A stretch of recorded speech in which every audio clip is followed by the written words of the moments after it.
How do you deal with living with a narcissist who is giving you the silent treatment? Someone who will coexist with you in the same house while literally ignoring you. What if it goes on for days or weeks? In other words, how do you beat the narcissist's silent treatment? Not only is it emotionally exhausting, but it makes you feel like you're completely worthless. So what are you supposed to do when you're the victim of the narcissist's silent treatment? Most experts are going to tell you that ideally this would be a two-word answer: no contact. But in real life, things don't always work ideally, and sometimes people have to live with narcissists. Just to be clear, this silent treatment is a manipulation tactic where a toxic narcissist will stop talking to you for hours, days, weeks, even months in order to punish you for some perceived slight. It can cause serious emotional and psychological damage if you don't realize what's happening while it's happening. Believe it or not, this is just one of the many signs of gaslighting and emotional abuse that you're going to notice in a toxic relationship with a narcissist. And in the case of a covert narcissist, you might often find yourself getting the old silent treatment during the discard phase. The first thing that you need to do as a survivor, as a future thriver, is educate yourself about the situation. I always say that knowledge is power, and the first fact you must know about this issue is exactly why they do it. Why do they give you the silent treatment in the first place? So let's talk about the narcissist cycle of abuse. I've actually talked about this in the recent video, so take a look at this clip and then stick with me. I'll be right back here to explain exactly how and why narcissists use the silent treatment to punish you, as well as what you can do to beat it. So take a look.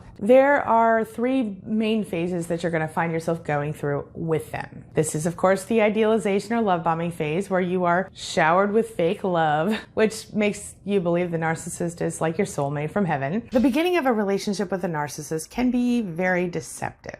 In most cases, a narcissistic relationship begins just like any other, with the standard phases of initial attraction, infatuation, and eventually falling in love. So do you remember the time when you first met your narcissistic ex and you thought that they were your soulmate? You could not believe that everything you loved, they loved, and everything you didn't like, they also didn't like. And then they would be so sweet and charming until their narcissistic side came out anyway. And then the next phase is where they devalue you and you begin to see their true colors, but they're cruel and they're condescending and they find things wrong with you. At first, they were like a dream come true for you and they became eventually your worst nightmare. But what you didn't know then is that the narcissist, they had their own underlying psychological issues, likely starting in early childhood. And then that last phase, of course, when they discard you. What happens is at the end of a narcissistic relationship, you get no closure. You're left reeling and spinning and you've got nothing. You have no idea what happened sometimes. And even if you do know what happened, you seek closure and you don't get it. And if you want closure, you're usually looking for something from the narcissist that makes it easier for you, whether it is an explanation of their behavior or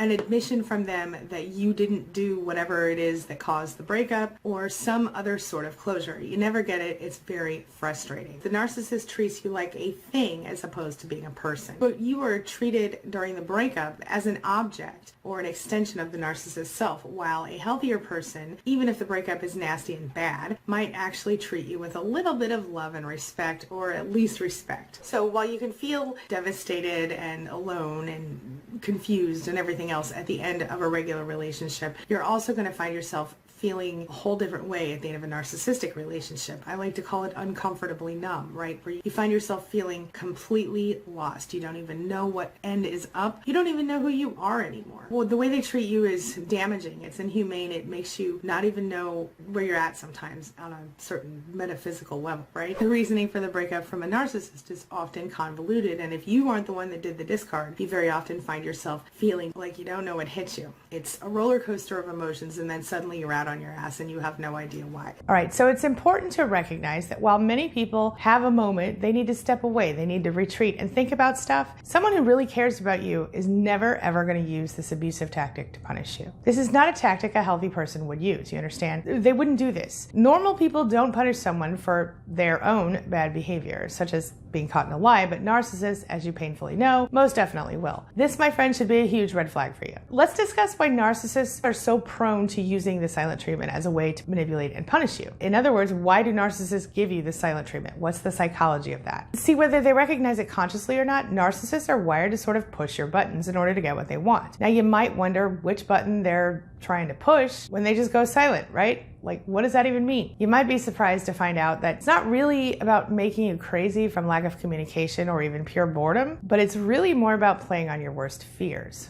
Bear with me, I'll explain. I'm betting one of your worst fears is the fear of being alone in the world with no help or support from anyone to just be there for you. Am I right? And I'm guessing that if you're currently involved or were once involved with a narcissist, you're thinking of all kinds of little things the narcissist did in order to play on those fears. So by verbally and emotionally cutting you off, the narcissist offers you a little taste of what life might be like without their, charming, awesome, godlike self. Did you catch that sarcasm? So that's why the narcissist ignores and belittles and devalues you, because it plays on your fear of being alone. It is the narcissist's hope that in enacting this silent narcissistic rage against you, they will force you into submission and into being the good little narcissistic supply they want. Plus, the silent treatment works particularly well on sensitive, empathic people who are often very attractive to narcissists because we tend to be wired to respond and attempt to soothe the emotions of the people around us, especially when we love them. You feel me? There are no parallels to be drawn among the partners of narcissists if we're talking about height, weight, eye color, race, or any other physical or cultural characteristic. While there seems to be no ideal or standard mate, friend, spouse, etc. for a narcissist, there are certain similarities about the relationships that we can point out, certain parallels. For example, the narcissist typically begins any new relationship with sort of a honeymoon period, during which everything seems perfect, almost too good to be true. Living in a relationship with a narcissist can be everything from exciting and exhilarating to soul-sucking and traumatic. And it's usually one extreme or the other depending on what day it happens to be. You might compare it to a type of emotional roller coaster. And a narcissist cannot exist without someone to adore, someone who will submit to their will, someone to be available at their whim and willing to disparage him or herself for their benefit. The narcissist's entire identity really depends on it. You don't have to take the silent treatment lying down. So let's talk about how we can beat the silent treatment from the narcissist. So how do you deal with this behavior without completely losing your flippin' mind? Well, if you're staying in the relationship because you feel like you have no choice, you can play the game. But in the end, the best option is always to leave and move forward. With that being said, we all know that sometimes it's easier said than done. And sometimes we have our reasons for making the choices that we make and for why we don't just leave already if it's so bad. So I want to say to you that if you are being physically abused, none of the following is relevant, and I want you to get help right now. So stop watching and start packing. But if you're still with me, make no mistake and recognize this. The silent treatment is abuse. It is painful and it makes you miserable. As someone who is probably codependent or has been in the past, you might feel like you need to fix whatever you did wrong in order to get the narcissist to be nice to you again. But the truth is, this is exactly what the narcissist wants. For you, my friend, to bend over backward, trying to appease them. All the while, the narcissist has absolutely no intention of allowing that to happen. They will only stop using the silent treatment when it is convenient for them to do that, or when they want or need something from you, of course. If the silent treatment is a narcissistic behavior, does going no contact make you a narcissist? People learn that the silent treatment and ghosting can be considered forms of narcissistic abuse, and they equate this to the way we treat a narcissist when we go no contact with them. And believe me, I get why they feel this way. I mean, it's a little confusing. In both the silent treatment and ghosting, the narcissist ignores us and or doesn't respond when we try to reach out to them. And in so many ways, that's exactly what we're doing when we're using the no contact method to heal ourselves. So what's the difference here? How is no contact different from the silent treatment and ghosting? Are we just as bad as the narcissist for choosing to end contact with them? Does this make us one of them? So what differentiates no contact from the silent treatment and ghosting? Well, number one, the motivation or the intention. Like I mentioned before, narcissists give you the silent treatment because they want to punish you for something they think you've done wrong, or they want you to think you've done wrong. Often this is a result of narcissistic injury, or it could be done out of pure selfishness and a lack of concern for your feelings and well-being. No contact is more about protecting yourself so that you can be safe and heal after going through an abusive, toxic relationship.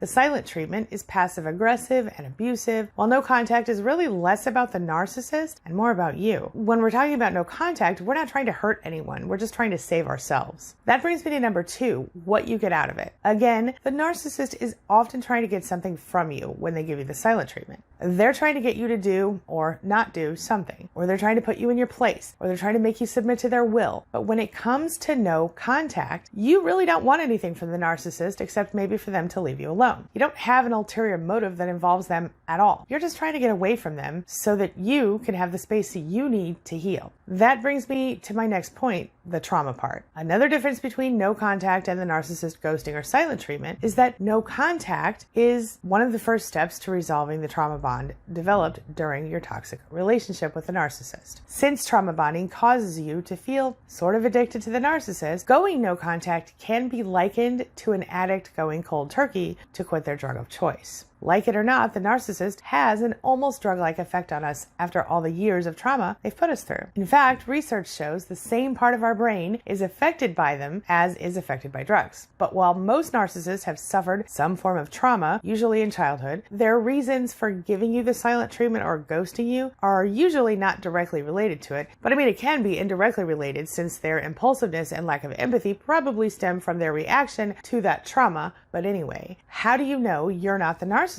That's the question, right? Well, often codependents feel responsible for pretty much everything that goes wrong in their relationships. And this is often a result of the fact that toxic people over the course of their lives have conditioned them to feel this way. One of the biggest red flags of a toxic narcissist is that they refuse to take responsibility for anything other than the positive things they do, or others do sometimes. With that being said, anything that might be seen in a more negative light, or that doesn't portray the narcissist as the vision of perfection they have for themselves, well, those things they will most definitely squarely place the blame on anyone or anything else. So it's fairly safe to assume that if you're worried that you're the narcissist, you might not be. But if you work on your own self-esteem and you learn how to set proper boundaries for yourself, and then you recognize that you are worthy of love and respect, you're already going to be on your way to learning how to disarm the silent treatment of the narcissist. You don't have to just accept it and carry around this false hope that one day the narcissist will change, because chances are they will not. So how do you disarm a narcissist who's using the silent treatment? Well, picture this.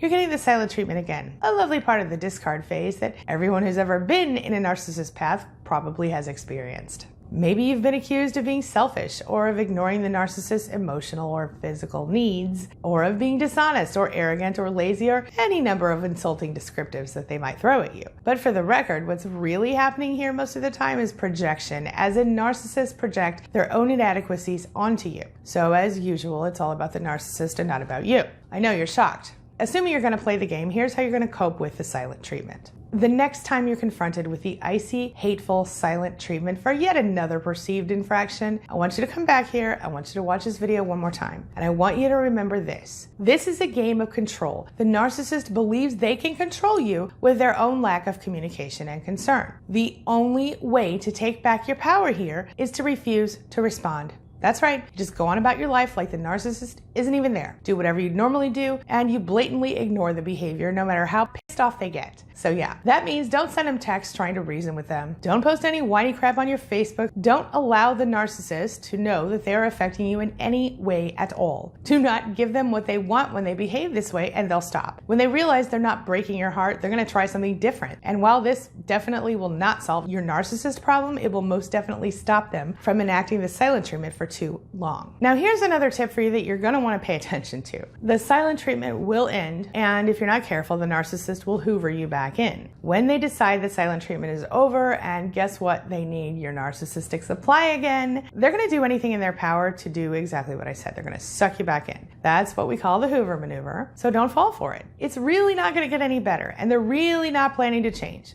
In fact, the very moment that you relent and you allow the narcissist back into your heart, back into your life, they're going to go right back to the same behavior they've always shown you. I've talked about this in detail in a recent video, so I'm going to go ahead and include a really quick clip for you right here, and then I'm going to be right back to see you afterward. Take a look.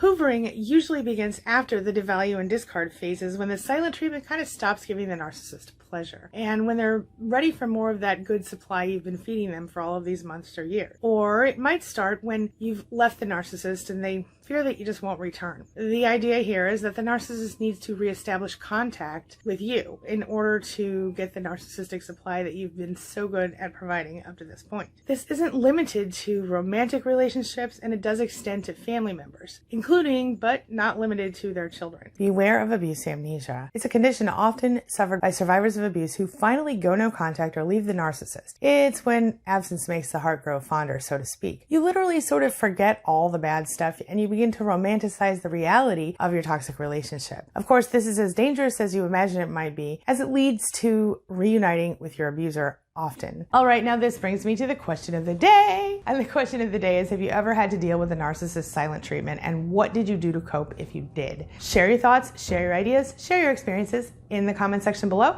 and let's talk about it. As always, thank you so much for being a part of my day and a part of my life, and hey, thanks for letting me be a part of yours. It really does mean a lot to me. Now, before I go, make sure you take a look at the videos I'm going to leave for you right there and right there. And while you're here, hit the subscribe button right over there so we can stay connected and continue on this healing journey together. I'll see you soon.